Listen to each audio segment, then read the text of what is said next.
இந்த துறைக்கு அமைச்சராக இருக்காரு. இருந்தாலும் இந்த ஆட்சியில் ஏழை மக்களுக்கு தேவையான திட்டங்களை எதுவும் நிறைவேற்றப்படவில்லை.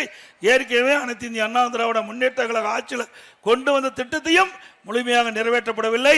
அனைத்து இந்திய அண்ணா திராவிட முன்னேற்ற கழக ஆட்சி உங்களால் அடுத்த ஆண்டு மலர்கின்ற பொழுது பொன்மனச்சம்பாள் புரட்சி தலைவர் எம்ஜிஆர் கொண்டு வந்த திட்டம் தைப்பொங்கல் என்று எல்லா குடும்பத்தைக்கும் தரமான சேலை வேஷ்டி முன்கூட்டியே வழங்கப்படும்.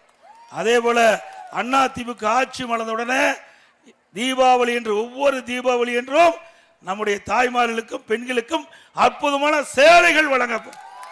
அருமையான சேலை கொடுக்க போறோம். அதோட இன்றைக்கு இது கிராமம் நிறைந்த பகுதி.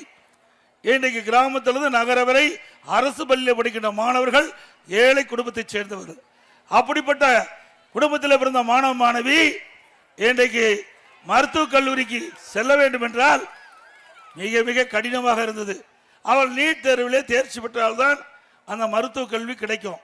நான் முதலமைச்சர் இருந்த காலத்தில் அப்படி கொஞ்சம் ஆம்புலன்ஸுக்கு வழி விட்டுருங்கப்பா, கொஞ்சம் வழி விடுங்க, கொஞ்சம் வழி விடுங்க. அப்படி போட்டு அண்ணா திமுக ஆட்சிக்கின்ற பொழுது நான் முதலமைச்சர் இருந்த காலகட்டத்தில் 2017-18 ஆண்டு அரசு பள்ளியை படித்த மாணவர்கள் 3,80,000 பேர். 41% அரசு பள்ளியில் படிக்கின்ற ஏழை எளிய குடும்பத்தை சேர்ந்த மாணவ மாணவிகள் வெறும் 9 பேர் தான் மருத்துவக் கல்வி கிடைச்சது.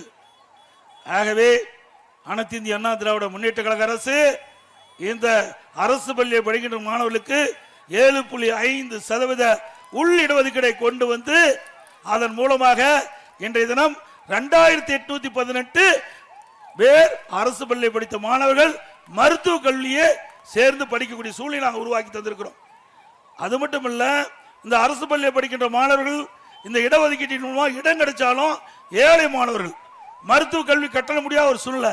அதனால அரசாங்கமே மருத்துவ கல்வி கட்டணத்தை செலுத்தி ₹1 செலவு இல்லாம இந்த 7.5% உள்ளிட ஒதுக்கீட்டில் இடம் கிடைத்தவங்க இன்னைக்கு மருத்துவ கல்வி படிச்சுட்டு இருக்காங்க. 2818 பேர். கொஞ்சம் விலைக்கு போகட்டும்.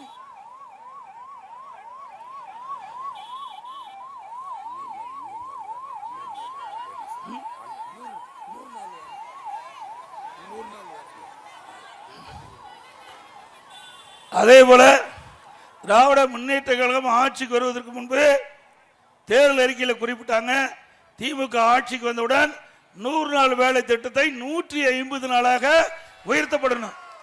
உயர்த்தினாங்களா? உயர்த்தினாங்களாமா? இல்ல. அந்த 100 நாள் வேலை திட்டத்தில் பணிபுரிகின்ற அந்த தொழிலாளிகளுக்கு சம்பளம் உயர்த்தப்படும். உயர்த்தினாங்களா அந்த ஆட்சியில்? 100 நாள் வேலை திட்டம் குறைஞ்சு போச்சு. நாங்க உண்மையா 100 நாள் வேலை திட்டம் கிடைக்குதா? இல்ல, கிடைக்கல. எவ்வளவு நாள் கிடைக்குது? 50 நாள் தான் கிடைக்குது. அது மட்டும் இல்ல, இந்த 100 நாள் வேலை திட்டத்தில் பணிபுரிந்த இந்த ஊழியர்களுக்கு சம்பளம் முழுமையா கொடுக்கல இந்த அரசாங்கம்.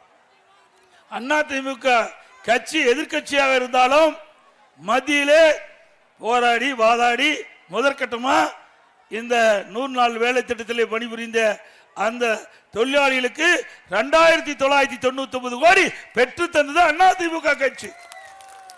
ஆளுகின்ற கட்சி திமுக, எதிர்கட்சி அண்ணா திமுக.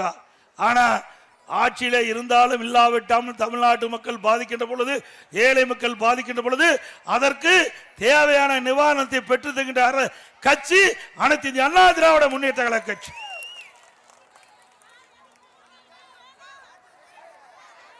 ஆக நிறைய இருக்குது. டைம் ஆகி போச்சு. நான் மறுபடியும் வர போறேன். ஆற்காடு தொகுதிக்கு செவ்வாய்க்கிழமை வரேன். அன்னைக்கு முழுமையா நான் பேசுவேன்.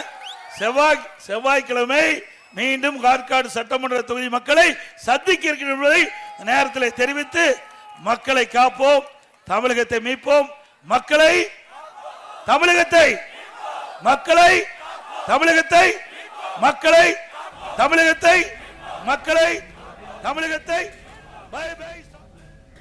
பிளே ஸ்டோர் மற்றும் ஆப் ஸ்டோரில் இருந்து பாலிமர் செயலியை QR கோடு மூலம் பதிவிறக்கம் செய்யுங்கள். செய்திகளை உடனுக்குடன் பெறுங்கள்.